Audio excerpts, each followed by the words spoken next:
జ్యోతుల హారతి సాయి స్వరూపమా నీకు పూల హారతి సచ్చరితం నీకు జ్ఞాన జ్యోతుల హారతి జ్ఞానహారతి జ్ఞానజ్యోతులహారతి సాయి స్వరూపమా నీకు పూలహారతి సచ్చరితం నీకు జ్ఞానజ్యోతులహారతి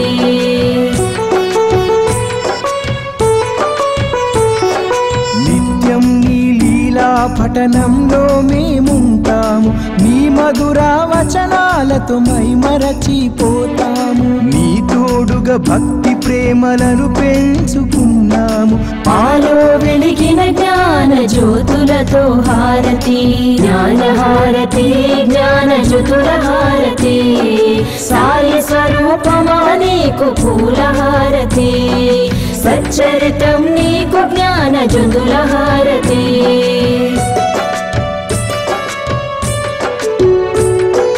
సాయి ఆత్మను నీలో నింపుకుంటివి తనివి తీర సాయిని దర్శింపజేస్తివి కష్టాలను దుఃఖాలను తరిమి కొడితివి దయగల తల్లి నీకు ప్రేమహారతి జ్ఞానహారతి జ్ఞానజ్యోతులహారతి సాయి స్వరూపమా నీకు పూలహారతి సచ్చరితం నీకు జ్ఞానజ్యోతులహారతి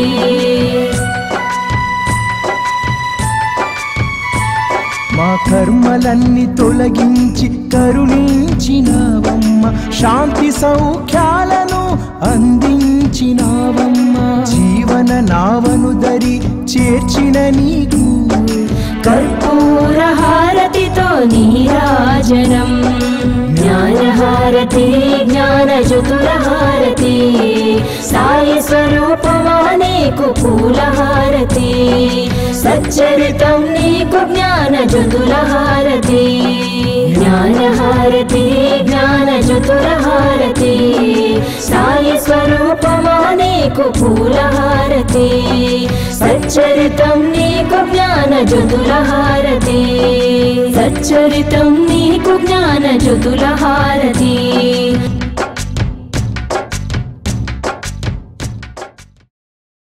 కలియుగంలో అదృష్టవంతులు ఎవరు అంటే ఈరోజు బాబా ఎదుట కూర్చున్నటువంటి వాళ్ళు మాత్రమే అదృష్టవంతులు. బాబాను ఆశ్రయించినటువంటి వాళ్లకు మాత్రమే అదృష్టం పడుతుంది. ఎందుకనంటే ఎవరికి ఎక్కడా జరగనటువంటిది, ఎవరి వద్ద పొందలేనటువంటిది ఒక్క సద్గురు శ్రీ సాయిబాబా వద్ద మాత్రమే మనం పొందగలుగుతున్నాం. కాబట్టి ఈరోజు కలియుగంలో అసలైనటువంటి అదృష్టవంతులు బాబాను ఆశ్రయించినటువంటి వారు మాత్రమే. బాబాను ఆశ్రయించడం చేత మనం ఇతరుల కంటే భిన్నంగా ఏ విధంగా మన జీవితాలను సార్థకం వైపు మనం ప్రయాణం చేసుకుంటున్నాం. లేకపోతే అందరి జీవితాల్లాగానే మన జీవితం కూడా అగమ్య గోచరంగా మారిపోతుంది. ఎందుకంటే కలియుగంలో ఎవరైతే తాపత్రయాలతో తపించుకుపోయి దహించుకుపోతారో వారి జీవితాలను పరిపూర్ణంగా ఒక మంచి మార్గం వైపు నడిపించడానికి, తాపత్రయాలన్నింటినీ కూడా తొలగించడానికి వచ్చినటువంటి అవతారం శ్రీ సాయిబాబా. బాబాను మనం ఆశ్రయించాము. బాబా మన జీవితాలకు ఆయన ఏం చేయదలుచుకున్నాడు? సాధారణంగా మనం అందరం ఎక్కువగా ఆలోచించేది ఏంటంటే 90% బాబా మనకేం చేస్తారు, ఏమిస్తారు, ఏం పొందుతున్నాం.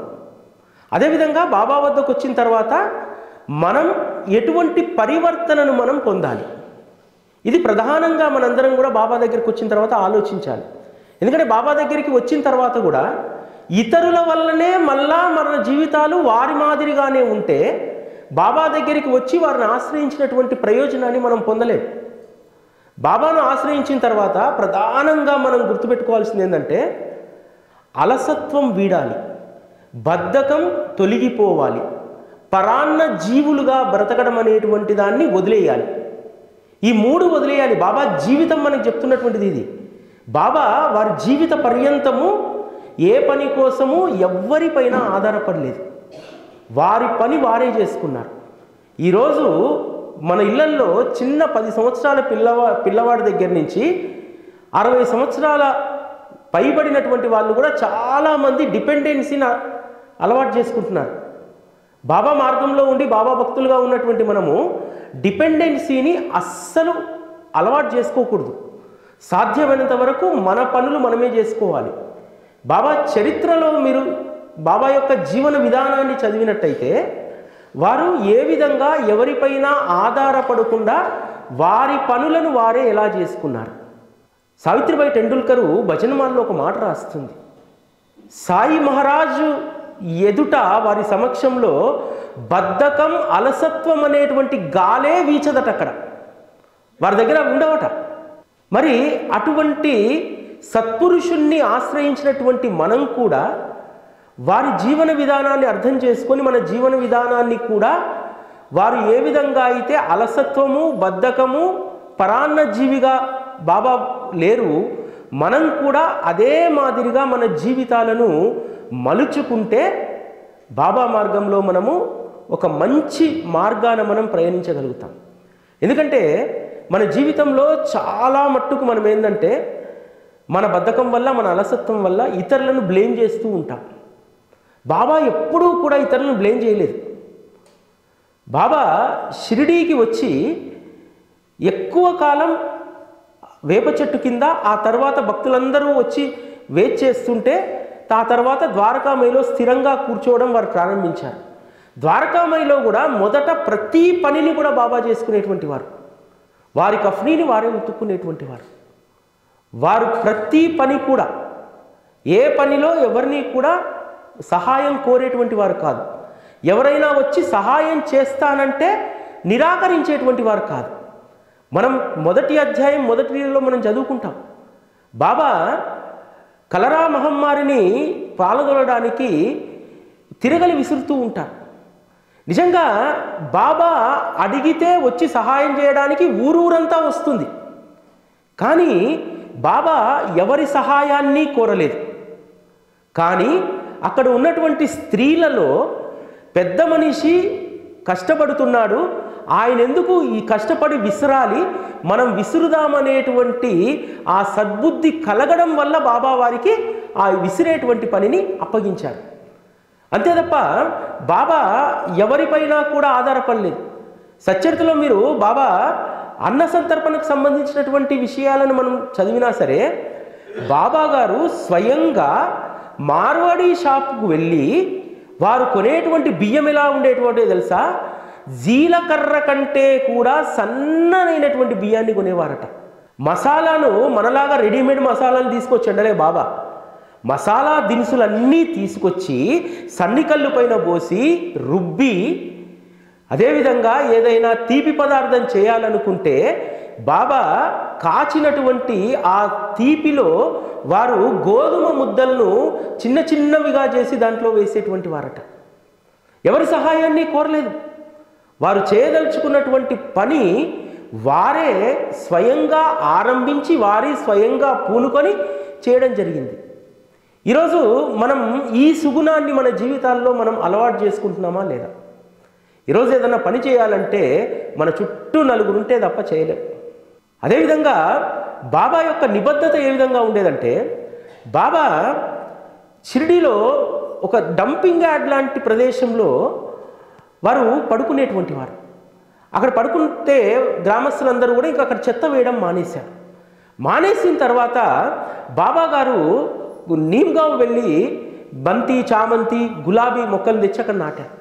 లెండీబాగ్లో కూడా మొక్కలు నాటారు. ప్రతిరోజు కూడా వారే కుండలో నీళ్లు మోసుకుపోయి ఆ చెట్లకు నీరు పోసి ఆ చెట్లను సాకారు. ఎవరి సహాయాన్ని కోరలేదా? అదేవిధంగా ప్రతి చర్యలో కూడా మనం జీవితంలో బాగా గుర్తుపెట్టుకోవాల్సింది, బాబా మార్గంలోకి వచ్చిన తర్వాత నేను ప్రతిసారి చెప్తూ ఉంటాను, నేను ఎవరిపైనా ఆధారపడకూడదు. ఈవెన్ అంత్యదశలో కూడా నేను ఎవ్వరి సహాయాన్ని అర్థించకుండానే నా జీవితాన్ని పరిపూర్ణం చేసుకోవాలి. ఇది ఖచ్చితంగా ప్రతి ఒక్క బాబా భక్తుడు కోరుకోవాల్సినటువంటిది. ఈ అనుగ్రహం బాబా తప్పకుండా ఇస్తాడు. కాకాసాహెబ్ దీక్షిత్ చెప్తాడు కదా బాబా, కాకా ఇక మీదట నీ జీవిత భారం నాది, నిన్ను నేను విమానంలో తీసుకెళ్తాను.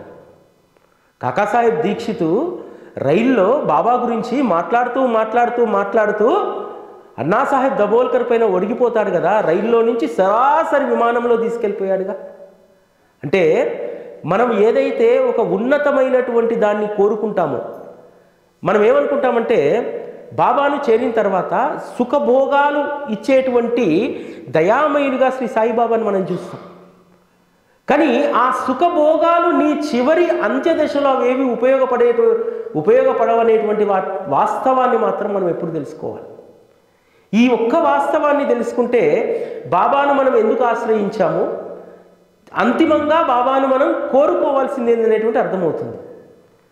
చాలామంది బాబా దగ్గరికి వచ్చిన తర్వాత కూడా కేవలం సుఖ సంపదల కోసము, నశ్వరమయ్యేటువంటి లౌకికపరమైనటువంటి వ్యవహారాల కోసమే ఎక్కువగా మనం బాబాను అడుగుతూ ఉంటాం. బాబా మనకేదైనా అనుగ్రహం ఇచ్చారనుకోండి, దాన్ని మనం సద్వినియోగం చేసుకుంటే బాబా సంతోషపడతారు. నాకు అనేక భోగాలు ఉన్నాయని చెప్పి మిడిసి పడితే మన జీవితం అక్కడి అదో పాతాళానికి వెళ్తుంది. మీరు చూడండి, బాబా వారికి వచ్చినటువంటి దక్షిణలో నుంచి తాత్యాకు, బయ్యాజీకి అనేక మందికి డబ్బులను వారి పంచేటువంటి వారు, దక్షిణలో డబ్బులు. కానీ ఎవరైతే దాన్ని సద్వినియోగపరుచుకున్నారో వారు ఉత్తమమైనటువంటి సంస్కారాలు కలిగినటువంటి ఉత్తమమైనటువంటి భక్తులుగా మారారు. తాత్యాకు ఇచ్చినటువంటి డబ్బుతోటి తాత్య ఆ ధనాన్ని దుర్వినియోగం చేయలేదు, పంట పొలాలను కొనుక్కున్నాడు. బయ్యాజీ కూడా అంతే, దాదాపు 100-200 ఎకరాలకు పైగా భూస్వామిగా మారాడు. బాబా ఇచ్చినటువంటి డబ్బును విలాసాలకు, జల్సాలకు వారు ఖర్చు చేయలేదు. బాబా ఇచ్చినటువంటి అనుగ్రహాన్ని వారు సద్వినియోగం చేసుకున్నారు. ఆ రోజుల్లో కూడా బాబా వీరితో పాటు బడే బాబా లాంటి వారికి అందరికీ డబ్బులు ఇచ్చారు. బడే బాబాకు అత్యధికంగా డబ్బు ఇచ్చారు. ఇచ్చిన తర్వాత బాబా సమాధి తర్వాత ఏం జరిగింది, బాబా వద్ద అత్యధికంగా దక్షిణ పుచ్చుకున్నాడు కాబట్టి ఇతను ట్యాక్స్ చెల్లించాలని చెప్పి బ్రిటిష్ ప్రభుత్వం ట్యాక్స్ వేస్తే అప్పులు చేసి మరీ ట్యాక్స్ కట్టారు.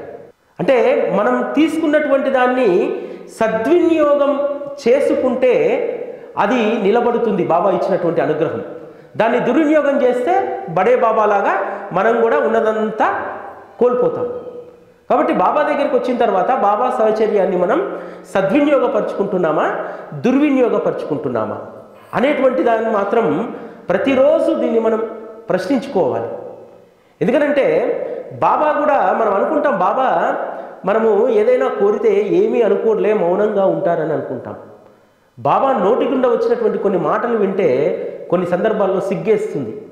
అవి ఎవరికి అర్థమవుతాయంటే శ్రీ సాయి సచ్చరితను అర్థం చేసుకున్నటువంటి వాళ్ళకు, సాయి సచ్చరితలో ఉన్న విషయాలను తెలుసుకున్నటువంటి వాళ్ళకు. జమిలి తన కూతుర్ని ఆమెని పంపిస్తుంది ప్రతిరోజు బాబా దగ్గరికి, వెళ్ళి బాబా దగ్గర రూపాయి అడకరా అని చెప్పి. బాబా ధర్మంగా పిల్లకు రూపాయి ఇస్తాడు. ఆ పిల్ల రాగానే బాబా తొడపైన కూర్చోబెట్టుకొని దాని బుగ్గలు గిల్లుతూ దాన్ని ముద్దు చేస్తూ ఉంటాడు. అది మాత్రము ఎప్పుడు బాబా తను తెచ్చుకున్నటువంటి డబ్బాలో రూపాయి వేస్తాడా అని చెప్పి. కొన్నిసార్లు ఆ పిల్ల ఏమయ్యేదంటే బాబా ముద్దు చేస్తుంటే బాబాను రూపాయి అడిగే విషయం మర్చిపోయేది. తల్లి పక్క నుంచి సైగ చేసేది, అడుగు అడుగు బాబా రూపాయి అడుగు అడుగు అని. అది బాబా ఎంత ముద్దు చేస్తున్నా సరే అది బాబా తొందరగా రూపాయి. ఓ మాట అంటాడు, ఏమే నీ అబ్బేమన్నా ఇక్కడ దాచిపెట్టాడా? మనల్ని కూడా అలానే అంటాడు. పదే అడుగుతుంటే, ఏమమ్మా నీ అబ్బేమన్నా నా దగ్గర దాచిపెట్టాడా? నువ్వు ఎంత చేసుకుంటే అంతే వస్తుంది తప్ప నీ అబ్బాయి ఇక్కడ ఏం దాచిపెట్టలేదు. గుర్తుపెట్టుకోవాలి, బాబాని అడిగే ముందు బాబా మనం అడగగానే ఈ మాట ఖచ్చితంగా ఆయన నోటి నుంచి తిడతాడు, కాకపోతే మనకి వినిపించదు. ఏమో పదే అడుగుతున్నావు, నీ అబ్బ సొమ్మేమో నీడు ఉందా? కాబట్టి బాబా దగ్గరికి వచ్చిన తర్వాత మనం మన జీవితాల్లో పరివర్తన తెచ్చుకోవడానికి అసలైనటువంటి ఆ పనిని మొదలు పెట్టాలి. కాకపోతే ఇక్కడ అందరి ఎజెండా ఏమైపోతుందంటే బాబా నుంచి ఏదో ఒకటి పొందాలి, ఎప్పుడూ పొందుతూనే ఉండాలి. మరి ఆయన గుణగణాలను ఎందుకు పొందాం మనం? ఆయన మంచి దయామయుడు కదా, ఆ దయా స్వభావం మనలో ఎంత ఉంది?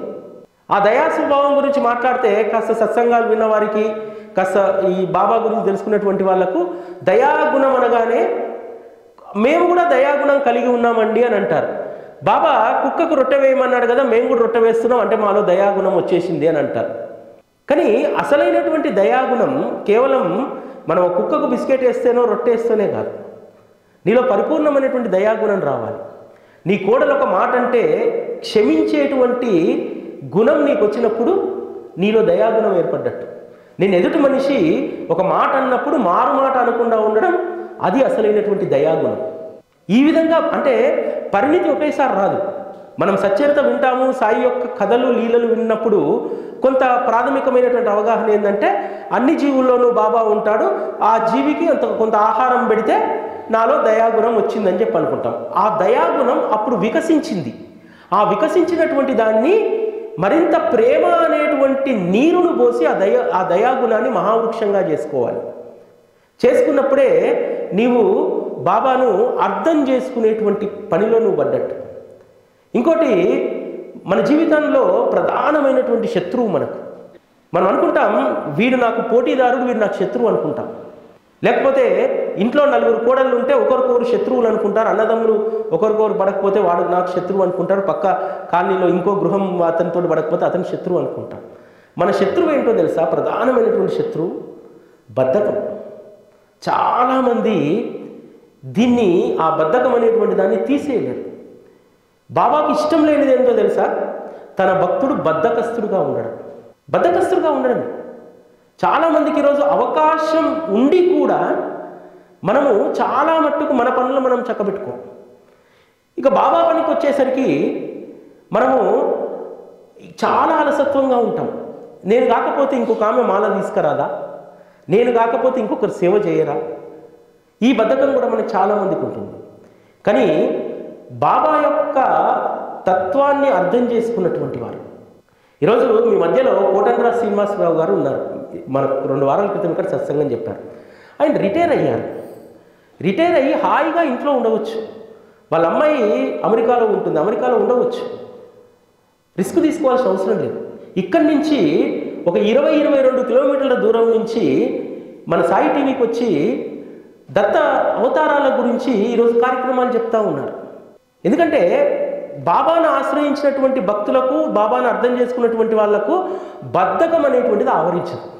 ఈరోజు మన కుటుంబాల్లోనే పిల్లల దగ్గర నుంచి పెద్దవాళ్ళ దాకా ప్రధానమైనటువంటి ఆటంకం ఈరోజు బద్ధకం.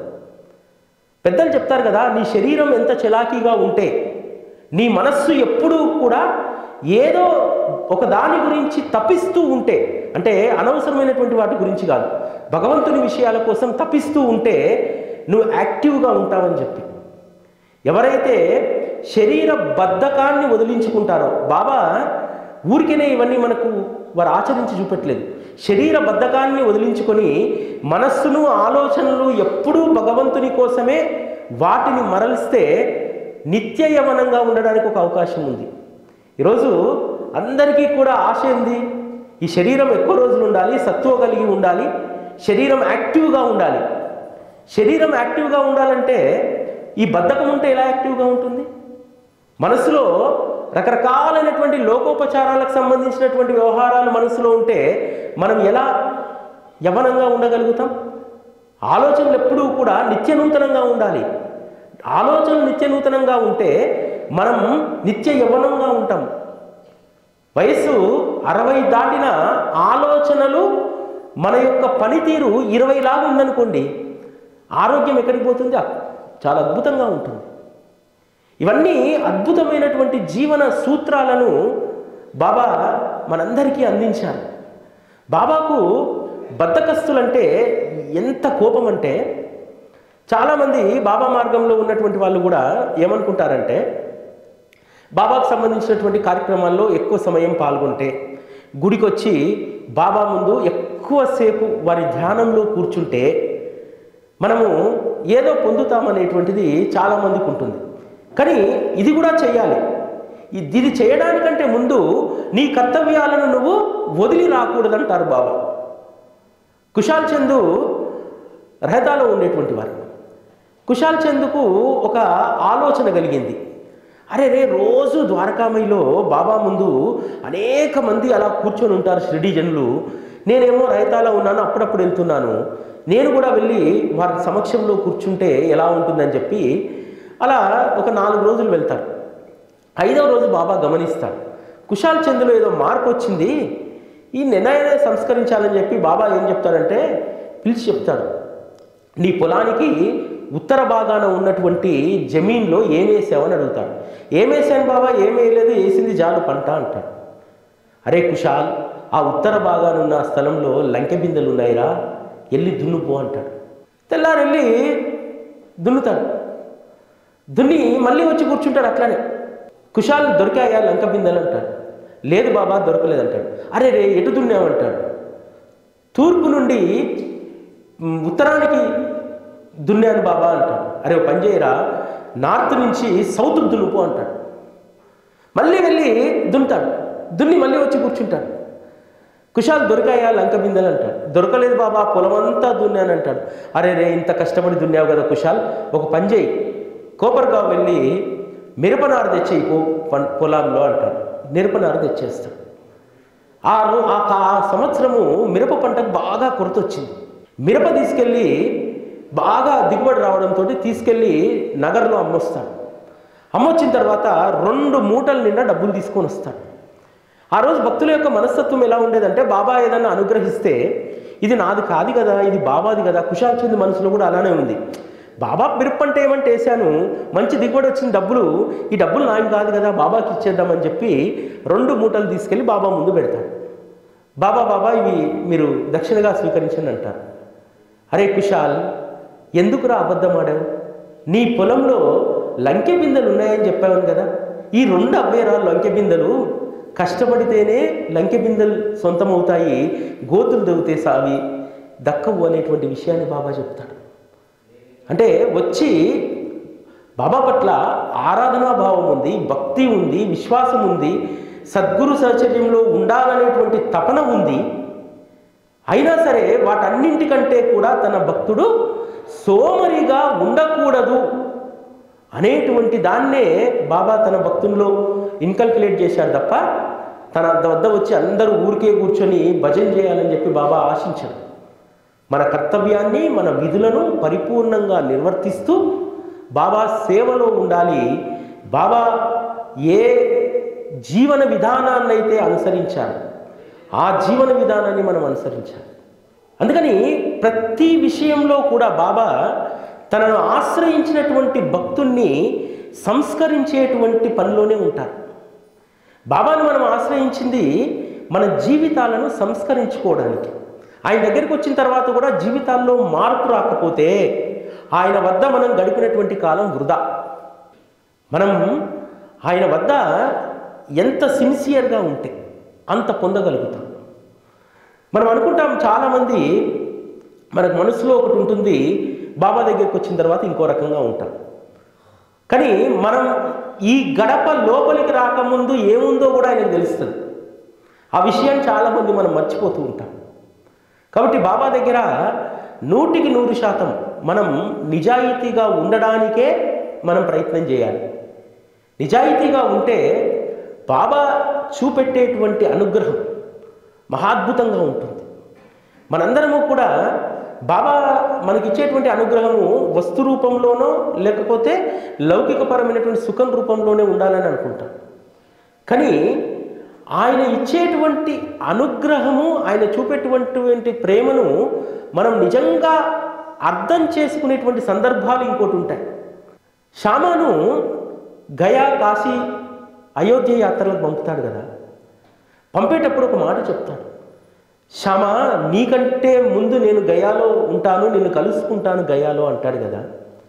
గయాలో పాండా ఇంటికి వెళ్ళేసరికి బాబా చిత్రపటం చూసి శ్యామా ఎక్కి ఎక్కి ఏడుస్తాడు. బాబా ఇచ్చిన మాట ప్రకారం మీరు నాకంటే ముందు గయాలో ఉన్నారు. ఆ రోజు గయా, కాశీ, ఆ ఉత్తర భారతదేశంలో బాబా యొక్క అసలు ఆ ప్రభావమే లేదు. బాబా అంటే చాలామందికి తెలియదు. కానీ శ్యామా యొక్క యాత్రను పరిపూర్ణం చేయడానికి, శ్యామాకు గయాలో ఉత్తమమైనటువంటి సత్కార్యం చేయించడానికి బాబా ముందే ప్రణాళిక నిర్మించి ఉన్నారు. ఎప్పుడు జరిగింది ఆ సంఘటన? ఎవరింట్లో అయితే శ్యామ ఉన్నారో ఆ పాండ దాదాపు 10-15 సంవత్సరాల క్రితం షిరిడీకి యాత్రికులను తీసుకొచ్చారు. అంటే అక్కడ ఉన్నటువంటి పుంతంబ, నాసిక్ తదితర ప్రాంతాల్లో యాత్రికులను తీసుకొచ్చేటువంటి వాడు. పుంతంబ వచ్చినప్పుడు షిరిడీలో సాయిబాబా అనేటువంటి మహాత్ములను దర్శించుకోమంటే సాయిబాబా వద్దకు వస్తే వారు శ్యామా ఇంటికి భోజనానికి పంపించారు. శ్యామా ఇంట్లో ఆ చిత్రపటాన్ని చూస్తే, ఈ చిత్రపటం నాకు ఇవ్వగలుగుతారా అంటే, బాబా అనుమతి తీసుకొని బాబా ఇవ్వమంటే మీకు ఇస్తానని అంటారు. శ్యామా బాబా దగ్గరికి ఆ చిత్రపటం తీసుకెళ్ళి, బాబా ఈ పాండా అడుగుతున్నారు ఇవ్వమంటారా అంటే ఇస్తానని అంటారు. అంటే శ్యామాకు సహాయం చేయడానికి శ్యామా గయాయాత్రను ముందే బాబా గ్రహించారు. శ్యామా ఎప్పటికైనా గయాకు వెళ్తాడు, వెళ్ళినప్పుడు ఈ పాండా ఇంటికి వెళ్తాడు. ఈ పాండా ఇంటికి వెళ్ళినప్పుడు ఈ ఉదంతమంతా కూడా పాండా గుర్తు చేస్తే అక్కడ వీరిరువురు పరస్పరం ప్రేమగా కలుసుకొని ఆ యాత్రకు కావలసినటువంటి ఏర్పాట్లన్నీ కూడా ఈ పాండా చేస్తారని చెప్పి అతడు శ్యామాకు రుణపడి ఉండేలాగా శ్యామా చేతి నుంచి బాబావారి చిత్రపటాన్ని ఇచ్చి పంపిస్తాడు. ఏం జరిగింది పోతే ఆ పాండా చెప్తాడు, నేను ఇట్లా షిరిడీకి వెళ్ళినప్పుడు మాధవరావు దేశపాండే అనే అతను ఈ చిత్రపటం నాకు ఇచ్చాడు అని చెప్తే శ్యామా అంటాడు, నేనే ఆ దేశపాండేను అని చెప్తే ఆ పాండా ఆలింగనం చేసుకుంటాడు. ఎందుకు శ్యామా పట్ల అంత ప్రేమ ఆ పాండా కంటే, ఆ పాండా గ్రహించాడు తన ఇంట్లో ఉన్నటువంటి ఫోటో, బాబా ఫోటో తనదే అయినప్పటికీ కూడా అది బాబా యొక్క స్వరూపం కాబట్టి ఆ బాబా యొక్క స్వరూపం బాబా అనుమతి లేకుండా నేను ఇవ్వకూడదనేటువంటి నిశ్చయంతో ఉన్నాడే. ఆ రోజే ఆ పాండాకు మాధవరావు దేశపాండే పట్ల విపరీతమైనటువంటి గౌరవం పెరిగింది. ఆ గౌరవానికి ఫలితం ఏమిటో తెలుసా? గయాలో ఏనుగు అంబారీని ఎక్కించి పితృకార్యాలన్నీ చేయించి విష్ణు పాదాలను దర్శింపజేసి శ్యామా యొక్క గయా యాత్రను ఎంత అద్భుతంగా చేయించారు చూడండి. ఇది డబ్బుంటే జరుగుతుందా? శ్యామా దగ్గర డబ్బుందా? బాబా ఇచ్చేటువంటి అనుగ్రహం ఇలా ఉండాలి. ఇటువంటి పొందినప్పుడే ఇదే అసలైనటువంటి సంపద. శ్యామా తన జీవితంలో కాదు జన్మలో కూడా గయాలో అంబారి పైన తిరిగేటువంటి వాడా? బాబా దయ లేకపోతే మన కోసం కూడా ఇటువంటి అన్నీ కూడా బాబా ప్లాన్ చేస్తూ ఉంటారు. ఆ ప్లాన్కు ప్రకారం మన జీవితంలో మనం పరివర్తనను తెచ్చుకుంటే వాటిని అందుకోగలుగుతాం.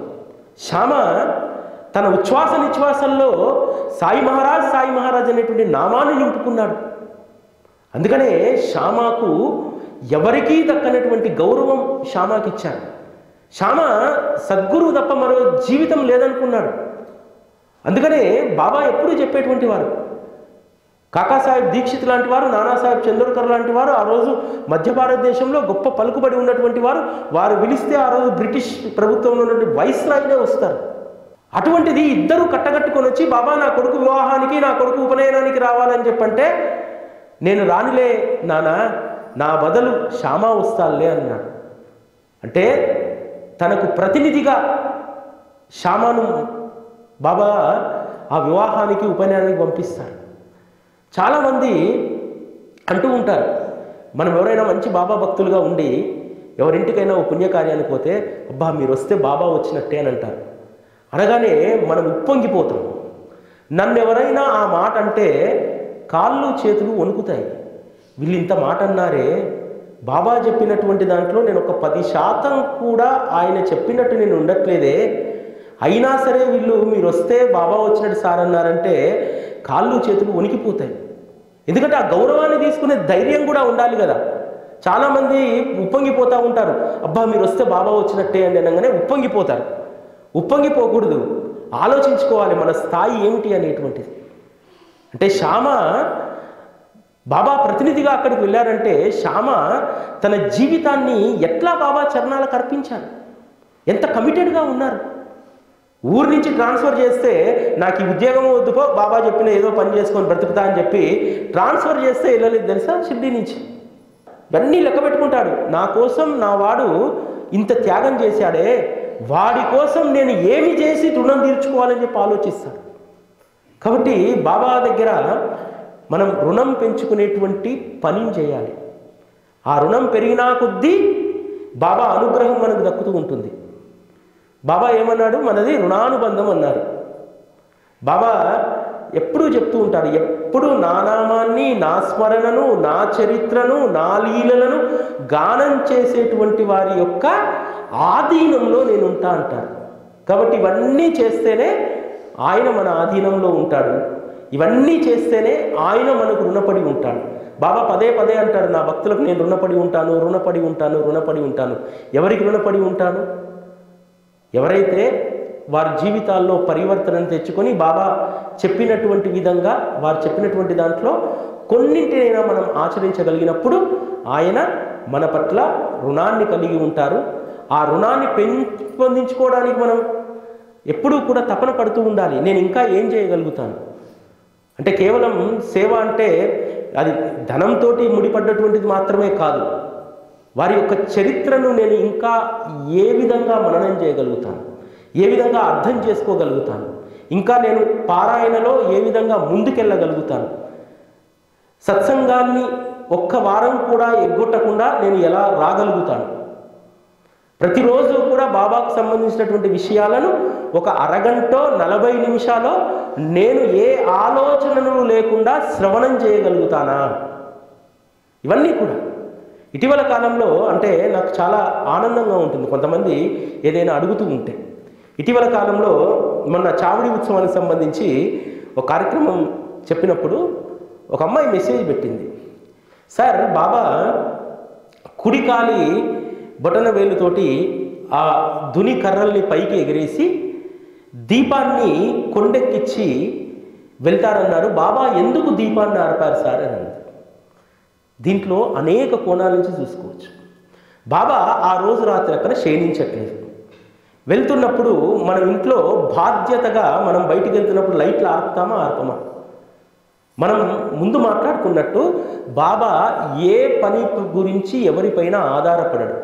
వారక్కడ ఆ రోజు రాత్రి ఉండట్లేదు కాబట్టి దీపాన్ని ఎడం చేతితోటి కొండెక్కిచ్చి వారు చావుడికి బయలుదేరేటువంటి వారు. ఈరోజు మనము కారులో మధ్యలో పోయిన తర్వాత గుర్తొస్తుంది, అరే ఇంట్లో గ్యాస్ ఆఫ్ చేసామా ఆఫ్ చేయలేదా, గీజర్ ఆఫ్ చేసామా ఆఫ్ చేయలేదా, ఎందుకంటే నేను ఆఫ్ చేయకపోతే నా భర్త ఆఫ్ చేస్తాడు, లేకపోతే నా కొడుక. ఈ డిపెండెన్సీ, బాబా ఆ డిపెండెన్సీలో ఉండకపోయేటువంటి వారు ప్రతి పనిలో కూడా వారి శయనం దగ్గర నుంచి అన్నింటి దాకా కూడా వారే సొంతంగా ఆ వేసుకోవాల్సినటువంటి దుప్పట్లను వేసుకునేటువంటి వారు. వారు చేయాల్సినటువంటి ప్రతి బాధ్యత దుని తెల్లవారేసరికి ఆరిపోకూడదు కాబట్టి ఆ కట్టెలను పైకెగేసేవాడు. దీపం ఉంటే అనవసరంగా అక్కడ ఎందుకు దీపం పైన ఏదైనా పడ్డా, లేకపోతే దీపం పైన వచ్చి ఏదన్నా అటు ఇటు చేసినా అక్కడ ప్రమాదం జరిగేటువంటి పరిస్థితి ఉంటుంది. అందుకని తన బాధ్యతగా, అది కేవలం బాధ్యత మాత్రమే, దాంట్లో ఇంకో ఏ అంతరార్థం లేదు. చాలామంది బాబా లీలల్లో అంతరార్థాలు వెతుకుతూ ఉంటారు. అంతరార్థాలు కాదు, ప్రతి లీల కూడా తన భక్తుడికి బాధ్యతను గుర్తు చేయడానికి మాత్రమే ఆ లీలలు. నువ్వు పలానా పలానా స్థితిలో ఎలా ఉండాలని చెప్పడానికే బాబా శ్రీ సాయి సచ్చరితలో అనేక లీలలు రాయించారు. ఒక్కొక్క లీలలో నీకు సంబంధించినటువంటి 1,00,000 బాధ్యతలు నువ్వు అర్థం చేసుకోదలుచుకుంటే దాంట్లో ఉంటాయి. అవి లీలలు కాదు, నీ బాధ్యతలను గుర్తు చేసేటువంటి అద్భుతమైనటువంటి కథలు. చిన్నప్పుడు ప్రైమరీ స్కూల్ దాకా నీతి కథలు ఎందుకు చెప్పేవారు? అరే నీ జీవితం భవిష్యత్తులో ఇలా ఇంత నీతిగా ఉండాలి, ఇంత నిజాయితీగా ఉండాలని. బాబా దగ్గరికి వచ్చిన తర్వాత కూడా మన జీవితంలో ఆయా సమయాల్లో ఎలా ఉండాలనేటువంటి చెప్పేటువంటియే అద్భుతమైనటువంటి శ్రీ సాయి బాబా లీలలు, శ్రీ సాయి సచ్చరితలో దాగి ఉన్నటువంటి అద్భుతమైనటువంటి జ్ఞానరత్నాలు. ఈ జ్ఞానరత్నాలను ప్రతి వారం ఏరుకోవడానికి, వాటిని మదుపు చేసుకోవడానికి, వాటిని ఏరుకొని మరలా మన జీవితాల్లో ప్రకాశవంతంగా వాటిని మనం ప్రకాశింపజేసుకోవడానికి ఈ సత్సంగం అనేటువంటిది ఒక్కటి మాత్రమే మనకు శరణ్యం. శ్రీ సచ్చిదానంద సద్గురు సాయినాథ్ మహారాజ్ కి జై.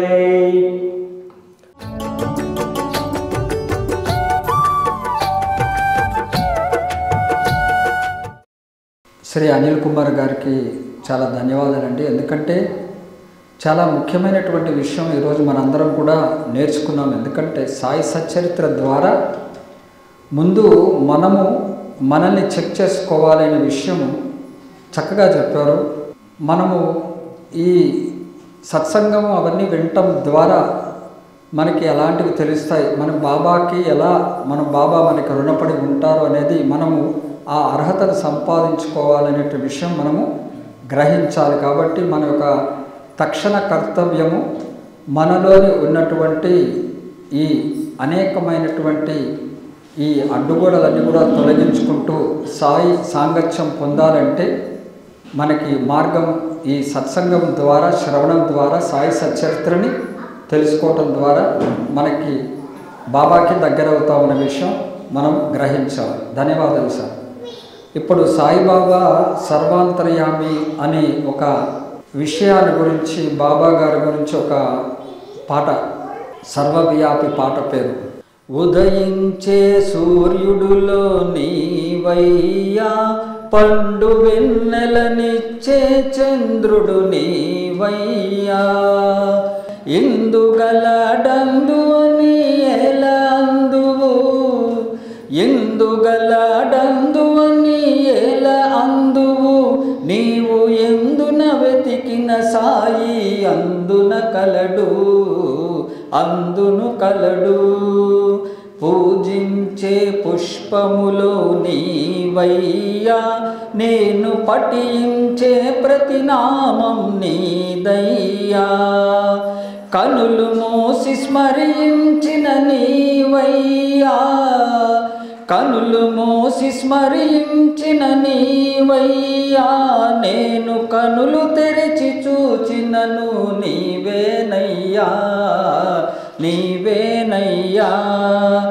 ఇందుగలడందు అని ఏల అందువు, నీవు ఎందున వెతికిన సాయి అందున కలడు.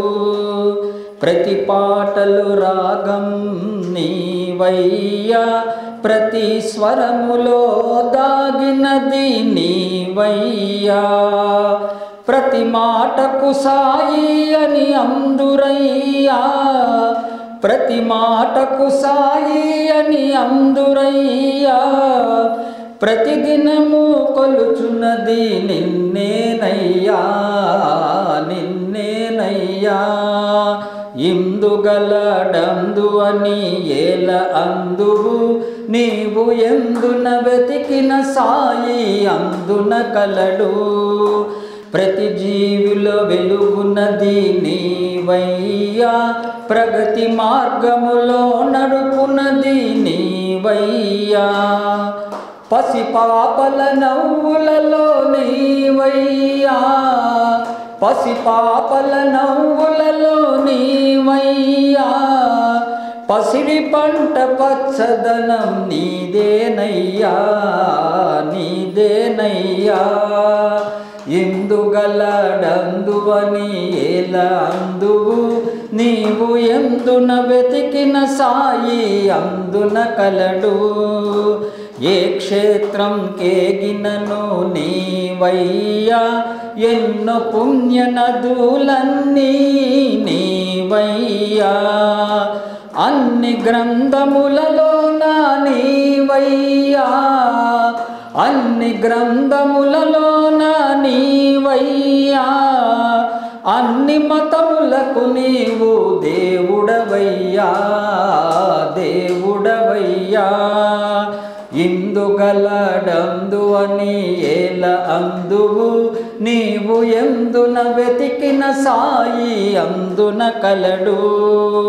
ప్రతి అడుగు నడిపినది నీవయ్యా, ప్రతి కార్యమునకు నీవే కర్తవయ్యా, ప్రతి ఇంటిలో కొలువైనది నీవయ్యా, ప్రతి ఇంటిలో కొలువైనది నీవయ్యా, ప్రతి పదములో పరమార్థం నీవేనయ్యా, నీవేనయ్యా.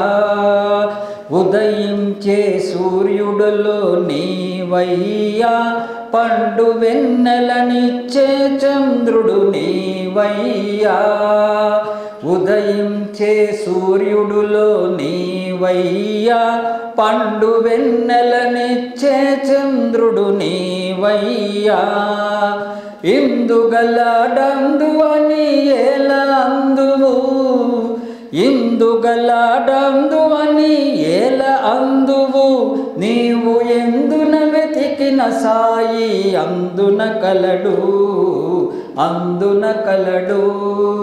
అందున కలడు అందున కలడు. సాయిరామ్.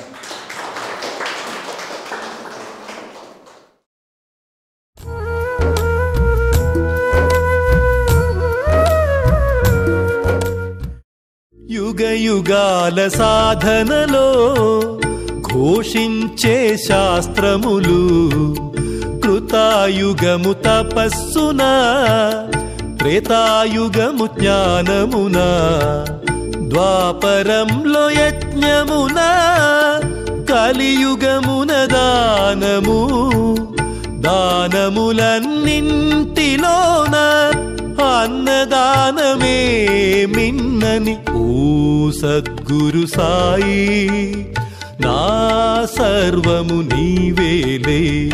ఓ సద్గురు సాయి, నా సర్వము నీవేలే.